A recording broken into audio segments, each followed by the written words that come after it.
लेकिन आज हम लोग कुछ लेके पहुंचे थे तो न बीवी न बच्चे न महतारी न बाप, सबसे पहले चौधराइन के हाथ है और उनके हाथ में धरो। अगर कहूँ बिटियावा मांग ली तो पहले भाग भाग बिटियावक न खवैया तो कह लड़कवक बोले तू आओ यहाँ उका बैठा है खवैया तो वही लड़कवा जवान हो जब के मेहरुआ इनका लतियावे शुरू करी तब बिटियावा का यहाँ याद करते हैं। तब बिटिया अगर कहूँ साल 6 महीने ससुराल से आएगा नहीं मई का तो महतरिया रात भर सोई वही न दी, न सोई न सोवे दी, फसर फसर फसर फसर रात भर। तोर भौजैवा हम कहीं कहते, तोर भैया हम कहीं कहते। अरे बिटिया को पहले ही सोच लिए होते। सरकार फरमाते हैं मोहम्मद की जान तुमको किसने रुलाया? तो हजरत फातिमा ने अपने अली शौहर का कोई ऐब नहीं बयान किया था। है मेरी माँ बहनों सुनो, जब सरकार ने पूछा था मोहम्मद की जान तुमको किसने रुलाया तो हजरत फातिमा ने अली की शिकायत नहीं की थी कि अली ऐसे है वैसे है, बल्कि कहा था कि हमसे अली नाराज होके घर से चले गए इसलिए मैं रो रही हूँ। नाराज होके गए? कहाँ गए? कहा मस्जिद नबवी में होंगे और कहाँ होंगे। क्या गुमान था अच्छा अपने शौहर के बारे में। आजकल के मेहरू हुई तो कहते फलनिया कुआं हुई और कहाँ हुई हुई हैं। लेकिन वारे फातिमा जहरा क्या अच्छा गुमान था अपने शौहर के बारे में। कहते मस्जिद में होंगे और कहाँ होंगे। हुजूर मस्जिद नबवी में गए तो देखा कि हजरत अली शेर खुदा के बदन पे सिर्फ लुंगी थी। गरीबी का आलम था। हजरत अली बहुत गरीब आदमी थे। कभी ये करवट कभी वो करवट, पूरे बदन में मिट्टी लग गई। सरकार पहुंचे तो फरमाते हैं तुम या अबा तुराब, ऐ मिट्टी के अब्बा खड़े हो जा। हजरत अली खड़े हो गए। फरमाते हैं सरकार ऐ अली मेरी फातिमा तुम्हारे निकाह में है और औरतों को अल्लाह ने कम अक्ल बनाया। मर्दों के बनिस्बत अल्लाह ने औरतों को अक्ल कम दिया है। कम अक्ली की बुनियाद पर अगर मेरी बेटी फातिमा से कोई गलती हो जाए तो खुदा के लिए नाराज न हुआ करो अली, माफ कर दिया करो मेरी बेटी की गलती को। क्या सरकार मोहब्बत से अपने दामाद को समझा रहे हैं। तो हजरत अली कहते हैं अल्लाह के रसूल आप फातिमा से सिफारिश कर दो कि फातिमा नाराज न हो, मेरी गलती को माफ कर दे। ये मियाँ बीवी में लगा होना चाहिए। ना अली ने फातिमा की बुराई की ना फातिमा ने अली की बुराई की। क्यों? कुरान पर अमल करने वाले थे ये लोग कि कुरान का हुक्म था कि मर्द बीवी का लिबास हो बीवी मर्द का लिबास। किसी के ऐब को बयान नहीं किया। और ससुर को देखो, हजरत अली के ससुर हुजूर को देखो कि कोई गुस्सा गर्मी नहीं। आवाज़ के आलम ही है कि अगर बिटिया कहीं यहाँ पठाई है बिटियावा रोईबे करी, जब घर छुटी तो न रोई। मातारी बाप छुट रहे हैं, भाई बहन छुट रहे हैं, दयार छुट रहा है लड़की का, तो रुखसती के वक्त लड़की रोती। तो आज जब लड़की रोवे लगी तो कहा कहीं है काहे रोवत है रे, डरात का है रे, जा। अगर वो सारा आँखें उठे तो के सारे आँखें फोड़ दे। अगर कुछ बोली तो उसका साले कत्ल कराए दे, चाहे जमीन जायदाद भी कहा जाए, काहे डरात है रे, जा। तो आज बप्पा अपने बिटिया को पहलवान बना के पठवत। तो जब पहलवान बना के पठियो तो वहाँ जंग छोड़ी कि वो घर जन्नत बनी। बताओ, एक आदमी था उसने अपनी बच्ची की शादी की और जब बेटी जाने लगी रोने लगी तो बाप ने वसीयत किया है मेरी बेटी शौहर के घर जा रही है। अल्लाह तुम्हारे जिंदगी में अगर खुशी के दिन देगा तो खुदा का शुक्र अदा करना, और अगर अल्लाह मुसीबत के दिन देगा तो बेटी सब्र करना। क्या बाप ने अपनी बेटी को वसीयत किया? हर बाप को ये वसीयत करना चाहिए। क्या मेरी प्यारी बेटी शौहर के घर जा रही हो, अल्लाह खुशी के दिन देगा तो खुदा का शुक्र अदा करना, और मुसीबत के दिन देगा तो बेटी सब्र करना। शौहर के घर से तुम्हारे कदम मरने के बाद ही निकलने, उससे पहले नहीं निकलने। मतलब क्या है कि घर में बंद रही ना, मतलब ये है कि जिंदगी भर तुम्हारा रिश्ता शौहर के साथ कायम रहेगा। अपनी बच्ची को सही तालीम देके भेजा। और हुआ पठाई सबने बिटिया गए तो शौहर मिल गया जालिम। बात बात पे मारपीट, बात बात पे मारपीट। बड़ा नालायक शौहर मिल गया। लेकिन बाप की वसीयत थी, बेटी ने अपने गल सीने से लगा के रखा था बाप के फरमान को शौहर जालिम मिल गया, मारता था, बच्ची सब्र करती थी, मार खाती रही, सब्र करती रही, कभी तलाक का मुतालबा नहीं किया। यहाँ तक कि कुछ दिनों के बाद सब्र करते करते करते करते शौहर की मिजाज से वो वाकिफ हो गए। तो जैसे शौहर के मिजाज वैसे वो कामों करेला। तो धीरे धीरे मारपीट के सिलसिला बंद होएगा। मारपीट बंद भाई, हफ्ता गुजरा, 2 हफ्ता गुजरा, तो यूँ परेशान चटपटाए कि यार मारी तरह कस के मारी, तो जस कही तरह वैसे चला था। तो एक दिन मुहारम ठाठ सोचा कि का मारी कैसे, कोनो लेकिन नहीं मिला था। तो खड़ा मुहारम सोचा, फिर दिमाग में एक बात है कि एक जुगाड़ है मारे, चले जाए मछली लेके घर में रख दी, और जब खाना बनाए के उसके बाद हमका बुलावे खाए के लिए, तो हम इससे पूछबे कि अरे सब मछली बनाए हैं, तो कही कि हाँ सब बना डाला है। तो ये कही के मरबे कि सब काहे बना डाले रे, आधा रख दी थी कल का खेबे रे। अगर कहीं हाँ आधा बनाए ना आधा कल खातिर रख दिया है, तो ये कही के मरबे कि आधा कल खातिर काहे रख दिए रे, वो सड़ जाए कि न सड़ी रे, नुकसान कहाँ से है। बहरहाल आज का मारे है, गवा मछली लेके आवा घर में रख दिए। अब बीवी बेचारा खाना बनावे, अयूब बाहर लाठी लिए प्रोग्राम सोचे कि आज मारे कहीं है। बीवी ने जब खाना बना के रखा, इसको बुलाया खाने के लिए, तो ये लाठी लेके आवा खाना खाया कि आज तो हमारे ही मारे है। बैठा, बीवी ने खाना दिया, ये मछलियाँ देखे तो कहे सब बनाए डाले है रे।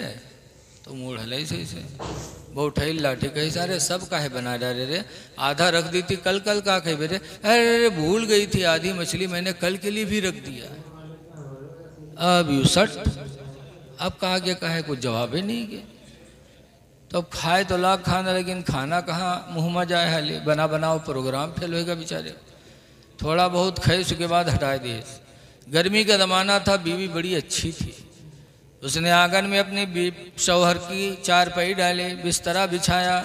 जब ये लेटा तो बीवी ने सोचा मेरा शौहर है, मेरे लिए हलाल रोज़ी कमा कमा के लाता है, मुझे खिलाता है, थका होगा मांदा होगा। तो बीवी मोहब्बत में गई, उसके पैरों को दबाने लगे। जब पैर दबावे लगा, यूँ पड़ा आसमान लंग चकर टकर टकर देखे, तो आसमान में उसका एक हल्की सी कतार नजर है, लकीर। तो औरतियों से कहा था ये आसमान में लकीर कसो रे।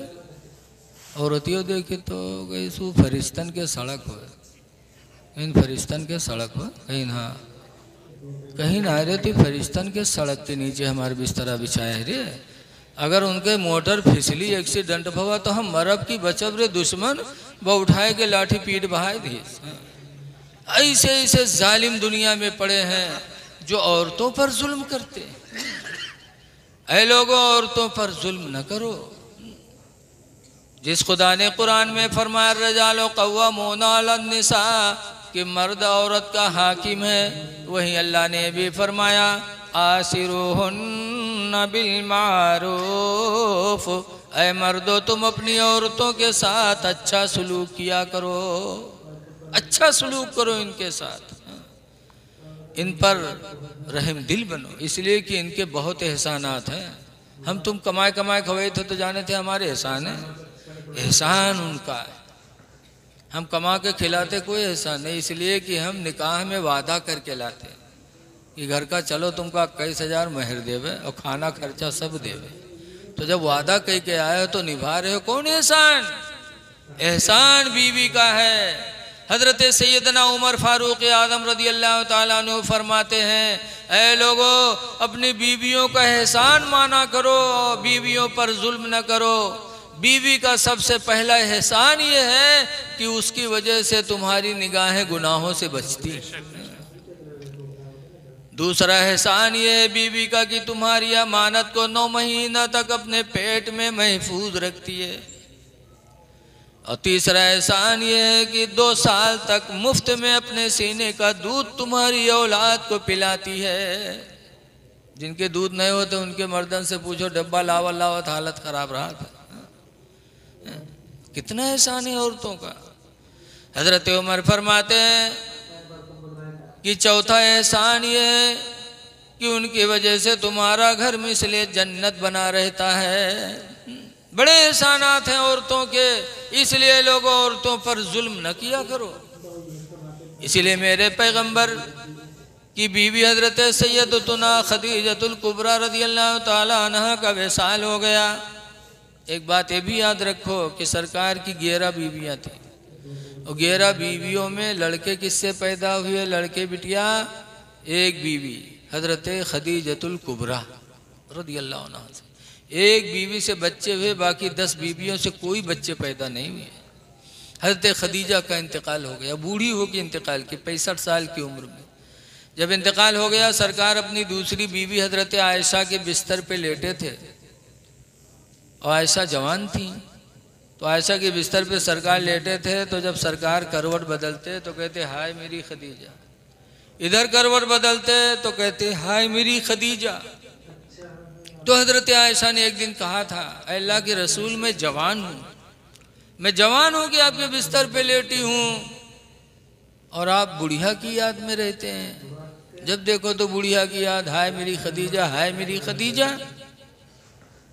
तो सरकार ने फरमाया था कि अय आयशा, मैं खदीजा को कभी नहीं भुला पाऊंगा, इसलिए कि खदीजा का एहसान है मेरे ऊपर कि खदीजा के पेट से अल्लाह ताला ने हमें औलाद अता फरमाई है। एहसान है खदीजा का कि खदीजा की वजह से अल्लाह ताला ने मुझे साहिब औलाद बनाया है। जब नबी ने एहसान माना अपनी बीवी का कि इनकी वजह से अल्लाह ने मुझे औलादें दी हैं, तो हम भी तो नबी की ही उम्मती हैं। हमको भी अपनी औरतों का एहसान मानना चाहिए कि औरतों की वजह से अल्लाह ने हमें औलाद दिया। मेहरुए न हुई थी तो गुडुआ पपुआ का कहाँ से पकड़ ली थी? रहा है कौन दुकान? इज्जतें टहरत हैं, सब ये औरतों के एहसानात हैं। इसलिए सबसे बड़ा एहसान ये है कि बीवियों की वजह से अल्लाह ताला हमें तुम्हें औलाद अता फरमाता है। इसलिए लोगों, औरतों पर जुल्म न करो, औरतों के साथ हुस्ने सलूक करो, लेकिन औरत की वजह से महतारी बाप का न ठुकराए। औरत औरत है, माँ माँ है, बाप बाप है, दोनों की हुकूक अलग अलग हैं। इसलिए अगर बीवी इस तरह मिल जाए कि जिद करे कि माँ बाप से अलग रहो तब रहूँगी वरना नहीं रहूँगी, समझाने पर भी न माने, तो हुक्म है कि ऐसी बीवी को तलाक दे दो, लेकिन माँ बाप का साथ न छोड़ो। हुक्म है। नबी करीम के ज़माने में एक साहब हुजूर के पास गए, कहने लगे अल्लाह के रसूल मेरी माँ का इंतकाल हो गया, हम घर में सिर्फ 3 आदमी रहते, मैं रहता, मेरे अब्बा रहते, मेरी बीवी रहती, लेकिन मेरे अब्बा और मेरी बीवी में बनती नहीं। अब्बा कहते हैं इनका छोड़ दो और बीवी कहते हैं इनसे दूर हो जाओ, मैं परेशान हूँ कि इनका कहाँ मानो। तो हुजूर ने फरमाया था मेरे साहबी सुनो, इन्ना बन्नबवाबुल जन्ना, कि बेशक बाप जन्नत के दरवाज़ों में से एक दरवाज़ा है। फ़इन शीता खुज़हा, तो अगर तू जन्नत को लेना चाहता तो ले ले, बाप का कहा मान जा, बीवी को तलाक दे दे। वहीं शीता दैया, और अगर जन्नत को खोना चाहता है तो बीवी का कहा मान ले, बाप का साथ छोड़ दे। वो सहाबी थे, हम जैसे जाहिल नहीं थे। उन्होंने कहा था वल्लाहि ला अतरुकुल जन्ना, कसम अल्लाह की मैं जन्नत को नहीं छोड़ूंगा। ये कहा और घर गए और जाते जाते बीवी को 3 तलाक दे दिया। जब तलाक दिया तो बीवी रो पड़ी, कहे अल्लाह ऐ मेरे शौहर, कौन सी गलती हो गई कि आते आते मुझे तुमने तलाक दे दिया? तो उन्होंने कहा था सुनो, तुम्हें छोड़ा हूँ तो तुम्हारे बदले में मुझे दूसरी बीवी मिल जाएगी, लेकिन अगर बाप को छोड़ दूंगा तो खुदा की कसम क़यामत तक बाप के बदले में दूसरा बाप नहीं पाऊंगा। तुम्हें छोड़ सकता हूँ लेकिन बाप का दामन नहीं छोड़ सकता। इसलिए लोगों, माँ बाप की भी कदर करो, अपनी बीवियों के साथ हुस्ने सलूक करो। दुआ है कि अल्लाह ताला इस निकाह को बाबरकत फरमाए और अल्लाह इसमें खैर फरमाए और खुराफात से हम और आप अपने आप को बचाएं। आजकल हम बच्चे की शादी में तो कई लाख रुपया लगा देते हैं, लेकिन अपने बच्चे को पढ़ा नहीं पाते।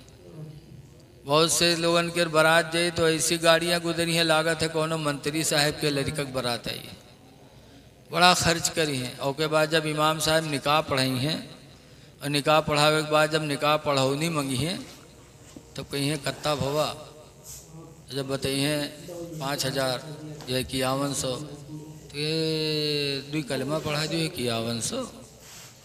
तब जइए 2-4 लोगन का सलाह करे लेके जी कि का हो चाहिए। अरे तुम जब 25 गाड़ी बंधाए थे बारात में तब किसी से सल्ला नहीं किया था तुमने, हा? और जब वलीमा किया था तो 10 लाख का इंतजाम वलीमा में किया, किसी से सल्ला नहीं किया, मोहल्ला वाले के बुलाए के पंचायत नहीं की हो कि कौन कौन खाना बनावे चाहिए। 15 लाख 10 लाख शादी में खर्च कर दिया तो कोई से राय सल्ला नहीं, और अपने इमाम को 5000 रुपया निकाह पढ़ौनी देने में हुआ मीटिंग होते। गैरत आती है मुसलमानों पर, अपने इमाम को रखेंगे 7000 8000 और तनख्वाह और नजराना देखो निकाह के तो वह परेशान, पंचायत करी। ऐ लोगों सोचो जरा कि उस इमाम ने तुम्हारी बहू बेटी को कलमा पढ़ाया है, तौबा कराया है। हदीस में मन क़ाला ला इलाहा इल्लल्लाह फदखलल जन्ना, जिसने ला इलाहा इल्लल्लाह की बोली बोला वो जन्नती हो गया। तुम्हारे इमाम ने तुम्हारी बेटी और तुम्हारे बहू को, तुम्हारे बच्चों को कलमा पढ़ा के जन्नती बनाया और उसका निकाह नजराना देने में परेशान है। खुश दिली से दे दिया करो और निकाह पढ़ाए, निकाह में शादियों में कम खर्च करो और अपने बच्चों को पढ़ाओ लिखाओ। आज लोग कहते हैं कि मुसलमानों का नौकरी नहीं मिला, तो मुसलमान पढ़ते नहीं है तो नौकरी कहाँ से पाई। अभी अभी अल-जामिअतुल अशरफिया मुबारकपुर के फारिग 2 आलिम, फरागत के बाद उन्होंने हिंदी इंग्लिश भी पढ़ते थे, अशरफिया में सब पढ़ाई होती, बड़े बड़े इदारों में सब पढ़ाया जाता। पढ़ के गए जामिया मिल्लिया यूनिवर्सिटी, वहाँ तालीम हासिल किया और इम्तिहान दिया डीएम वाले पेपर में, तो अल्हम्दुलिल्लाह 2 मौलाना डीएम बन गए। 2 मौलाना बताओ डीएम बने। तो अगर भाजपा हुकूमत ऐसे करती तो काहे मौलाना डीएम बनते, लेकिन नहीं, उनके पास सलाहियत थी, इल्म था, तो उनको इल्म का सिला मिला। आज आप शादी ब्याह में 15-20 लाख लगाओ तो अपने बच्चे को पैसा खर्च करके डॉक्टर नहीं बना पाते, वकील नहीं बना पाते। आजकल हम गैरों के पास जाते हैं। हमारे यहाँ के एक आदमी गवा रहा है दिल्ली, पेशाब में यहाँ कुछ दिक्कत रहा है, तो वो बताएं इनके पेशाब के नलकी में मांस फंसा हुआ है, उसको ऑपरेशन करके निकाला जाएगा। हुआ गवा दिल्ली में ऑपरेशन करे, उसके बाद आवा जब नए ठिकान तो बहरेज गवा अल्ट्रासाउंड करे तो कोई एक ठो गुर्दे गायब। अब बताओ, ऑपरेशन की हिन नलकी के मांस निकाले को निकाल लिहिन गुर्दा। अब बताओ, अगर मुसलमान अपना डॉक्टर होता, अपना भाई होता तो कुछ तो रहम करता। इसलिए दौलत दे तो शादी ब्याह में ज़्यादा खर्च ना करो, नाम ना पैदा करो। नाम नहीं पैदा होगा, शादी ब्याह में जत्ता खवाए डरी हो, अगर बहुत बढ़िया खवाए दी हो तो यहाँ खाए के जाए कहूँ अरे सार मालदार रहे तो खवेश कहूँ कमाल कही दी सो, अगर कहूँ घटेगा तो कहें सार निछोड़ सार बलाए लिस खवाए नहीं पैसे, चाहे जत्ता खवी हो ना आरा नाम नहीं होगा। और अगर तुमने अपने दौलत खर्च करके अपने लड़के को MBBS डॉक्टर बना दिया, वकील बना दिया, प्रोफेसर बना दिया, कोई अधिकारी बना दिया, तो इंशाअल्लाह दुनिया में भी नाम होगा, आखिरत में भी नाम होगा। इसलिए आप हजरात से गुजारिश है कि अपने बच्चों को तालीम ज़रूर दो, दुनिया की भी और दीन की भी। अल्लाह ताला इस महफिल को कबूल फरमाए और होने वाले निकाह को अल्लाह बाबरकत फरमाए। अस्सलामु अलैकुम वरहमतुल्लाहि वबरकातुहू। मियाँ बीवी का रिश्ता बड़ा नाजुक है। अल्लाह ताला ये बहुत बड़ी नेमत है जो अल्लाह ने हमको तुमको अता किया है। अल्लाह कुरान करीम में फरमाता है हुन्ना लिबासुल लकुम, कि औरतें तुम्हारी लिबास हैं, वान तुम लिबासुल लहुन्ना, और मर्दो तुम अपनी बीवियों के लिबास हो। मर्द बीवी का लिबास हो, बीवी मर्द का लिबास। क्या मतलब? लिबास का काम है इज्जत का छुपाना, इसलिए मर्द औरत का लिबास, मर्द औरत की इज्जत की हिफाजत करे, औरत की कमी मर्द कहीं बयान न करे। ऐसे बीवी मर्द का लिबास, तो बीवी का फर्ज बनता है कि शौहर की इज्जत की हिफाजत करे, अपने शौहर की कमियों को बीवी कहीं बयान न करे। एक दूसरे के ऐब पर पर्दा डालो। हदीस पाक में मन सतरा मुस्लिमन सतरहुल्लाहु फिद दुनिया वल आखिरा, जो दुनिया में किसी ऐब पर पर्दा डालेगा अल्लाह क़यामत के दिन उसके ऐबों पर पर्दा डालेगा। बेशक बेशक, बहुत अच्छे, बहुत अच्छे। ऐब छुपाओ, ऐब को जाहिर न करो। मियाँ बीवी का रिश्ता बड़ा नाजुक है। इसीलिए हज़रत अली शेर खुदा रज़ी अल्लाह ताला अन्हु एक दिन आए घर में, हज़रत फ़ातिमा से किसी बात पे तू मैं होने लगी। तो हज़रत अली शेर खुदा ने सोचा मैं फ़ातिमा से बहस कर रहा हूँ, अगर इनको तकलीफ़ हुई तो हुजूर को तकलीफ़ होगी। ये सोचकर हज़रत अली बाहर निकल गए। और जब हज़रत अली बाहर गए तो हज़रत फ़ातिमा रोने लगी कि अली हमसे नाराज़ हो गए।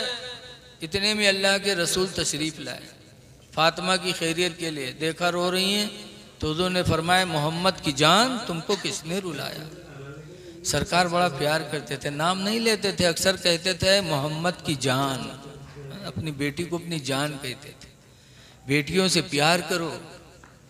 हुजूर का फरमान है कि जब बाहर से आओ खाने पीने की चीज़ लेके आओ तो सबसे पहले खैरुन, साहबा ने पूछा अय्युल मरअति खैरुन, अल्लाह के रसूल कौन औरत सबसे बेहतर है? औरतों में सबसे अच्छी औरत कौन है? तो सरकार ने फरमाया था इज़ा नज़र इलैहा, जब उसका मर्द उसको देखे, फसर्रत हो, तो औरत अपने शौहर को खुश कर दे। इस तरह औरत रहे कि मर्द बाहर से आए और एक निगाह देखे कि शौहर खुश हो जाए, वो औरत सबसे बेहतर है। एक हदीस में अय्युमा इमरातिन मातत ज़ौजुहा, जिस औरत का शौहर मर जाए वह ज़ौजुहा नहीं, अय्युमा इमरातिन मातत, जो औरत मर गई, वह ज़ौजुहा अन्हा राज़िन, और उसका शौहर उससे राज़ी रहा, फ़दख़लतिल जन्नह, तो औरत जन्नत में दाखिल होगी। बेशक जो औरत अपने शौहर को खुश कर ले जाए और खुशी खुशी दुनिया से जाए तो ऐसी औरत का ठिकाना जन्नत है। लिहाजा ये चीज़ें कब होंगी? जब हम दीनदारी देखेंगे, जहेज़ नहीं देखेंगे। जहेज़ का मुतालबा न करो, औरतों के हुकूक को पूरा करो। देखो आदम अलैहिस्सलाम है, जन्नत में थे लेकिन जन्नत में गमगीन रहते थे। जन्नत में गमगीन, अल्लाह ताला ने फरमाया आदम मेरी जन्नत में कोई कमी है? कहा अल्लाह सब कुछ है। कहा फिर क्यों गमगीन रहते हो?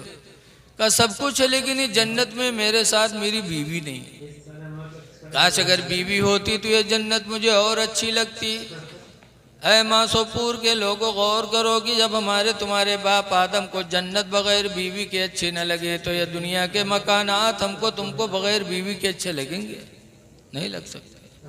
इसीलिए हुक्म है कि निकाह करो। घर जन्नत कब बनेगा? जब नेक बीवी तुम्हारे घर में आएगी।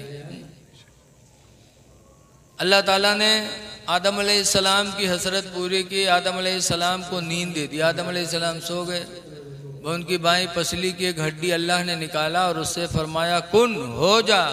बस वो हड्डी हजरत हव्वा बन के तैयार हो गई। वाह, बड़ी खूबसूरत बीवी।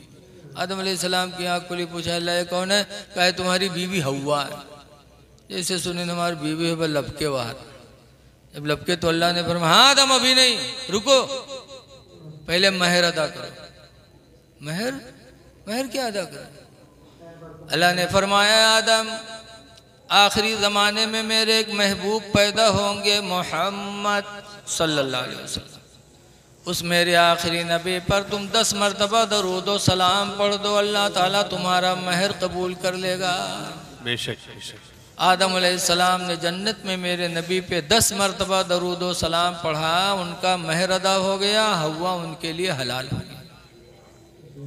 ऐ लोगों, इससे इबरत हासिल करो कि हमारे तुम्हारे बाप आदम सलाम पढ़ें, हम उनकी औलाद होकर के नबी पर सलाम न पढ़ें।